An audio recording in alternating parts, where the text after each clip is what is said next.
রিক্সা চুরি হয়ে যাওয়ার পর আমি রোডে থাকি, মহাজন লাগে যাইতে পারি না ভাই। রিক্সা কবে শুরু হয়েছে? রিক্সা চুরি হয়েছে আজকে 7 দিন। আমার ওয়াইফ আছে, আমার 2টা বাচ্চা আছে ভাই। আমি বাচ্চাটি মুখ দেখেন আজকে 7টা দিন ভাই। আরে আপনার বাসা কই? বাসা রায়বাজার। রায়ের বাজার কোথায়? ওই আজিজ খান রোডে। আজিজ খান রোডে? জি। ও আচ্ছা।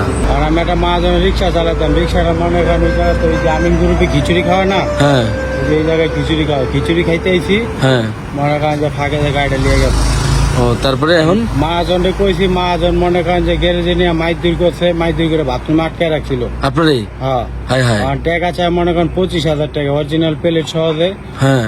আর আমার মা গার্জিয়ানে মারে ফোন দিতে, পরে মা তো কইতেছে বাবারে আমি তো গরিব মানুষ, বাসায় কাম করি, আমি 25,000 টাকা এই মুহূর্তে তোমার কইতে দিব তো আপনি তো মিথ্যা কথা বলেন নি? না। এই যে এখান থেকে মনে করেন মহাজনটা আমি নিয়ে আইছি, নিয়ে আসার পরে আর দারোয়ানটা সিকিউরিটি গার্ডেরা বলছে। আচ্ছা। দেখা- তারপর আপনার মারছে কেন? তারপর গ্যারেজে নিয়ে মাইর দিছে, তোর এই বাসায় কি তোর খাওয়ান পাকানো, তুই এনে খাইলি কে? আচ্ছা।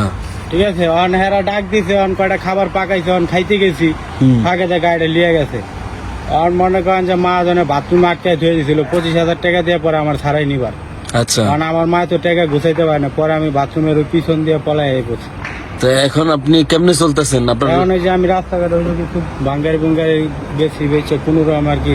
এখন তো আপনার রাস্তাঘাটে দেখলেও তো আপনার হ্যাঁ, খুঁজে তো প্রতি রাতেই খুঁজে। প্রতি রাতেই খোঁজে। এই আজকে হয়ে গেছে, এদিক দিয়ে অটো গাড়ি দিয়ে সোনাগা মরে গেছে। তো ওনারে বলেন নাই যে আপনি আর আমার আরেকটা রিক্সা দেন, দিলে আমি? আমি তো বলছি, আমি ওনারে বলছি যে দেন গাড়ি চুরি হয়েছে, আপনাকে নিজেও সাক্ষী নিয়েছেন। হ্যাঁ। এমন তো আর না যে মনে করেন আমি কইছি আমার কথা বিশ্বাস করতে পারছি, যেখান থেকে জিনিসটা চুরি হয়েছে হেরাও তো কইতেছে হওয়ার রিক্সা নিচে। হ্যাঁ। তাহলে আপনি আমার একটু সময় দেন, একটা গাড়ি দেন, আমি আপনার এর জমার লগে কিছু কম বেশ করে ধরে দিয়ে দেই। আর আমার মা বলছে যে বেতন পাইলে আমি আর ঘর ভাড়া দিব না, আপনার 10,000 টাকা দিয়ে দিব হ্যান্ড ক্যাশ। মানে আপনার মা কি করে? বাসায় কাজ করে। ও আরে মা তো এই জন্য বলছে। আপনার ওয়াইফ আসেনি? আমার ওয়াইফ আছে, আমার 2টা বাচ্চা আছে ভাই। আমি বাচ্চাটি মুখ দেখেন আজকে 7টা দিন ভাই।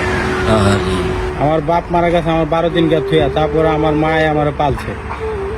আচ্ছা। হ্যাঁ, আমার মায় আমার পাইলে মনে করেন শেয়ার করছে। আজ পর্যন্ত আমার রোডে থাকার কোনো অভ্যেস নাই, কিন্তু এই 7টা দিন ধরে স্যার আমি থাকতেছি, মনে হয় আমার 7 যুগ যাইতেছে এখানে।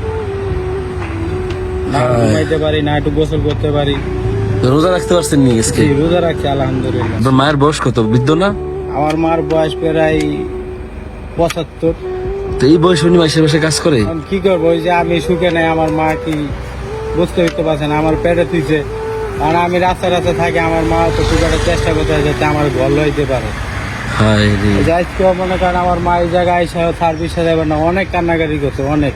কারণ আমার বাপ মারা গেছে, আমরা খুব ছোট থাকছি। কারণ আমার মা আমার যতটুকু পারছে আমার মানুষ করছে, কিন্তু আমাকে অভাবের বেড়ে এরকম ভাবে আর কি পড়ালেখা করা যায় না, এলাকায় আজকে রিক্সা চালাই। আর আমার ছেলে দিছে আল্লাহ 2জন। আমি আল্লাহর কাছে এটাই বলছি যে আমার ছেলেটা হাফেজ বানানো। বুঝুন তো মাদ্রাসায় পড়তে কত বড় মহৎ একটা বিষয়। আপনি যে আমার ছেলেকে যা বলছেন সব সত্য বলছেন। সব সত্য স্যার, আপনার সাথে মিথ্যা কথা নয়। আপনি দিনের বেলা আসলে এই জায়গায় সিকিউরিটি গার্ড আছে, আর এই জায়গায় মনে করেন আগে অন্তর রোজার মাস খাওয়া। আচ্ছা, বুঝছি। গাড়িটা আপনি যদি আমার দেন, আপনি আমার মহাজনের সাথে একটু কথা বলে দিবেন। অবশ্যই আপনার মায়ের কথা বলুন। মহাজনকে কইবেন যে গাড়ি আমরা দিতেছি, গাড়ি আপনি নিবেন না, আপনি ডিস্টার্ব করেন না। ওর কাছ থেকে আপনি একটা দৈনিক একটা অ্যামাউন্ট নিবেন। দৈনিক না, আপনি মাসে করে 1,000 করে টাকা নেবেন।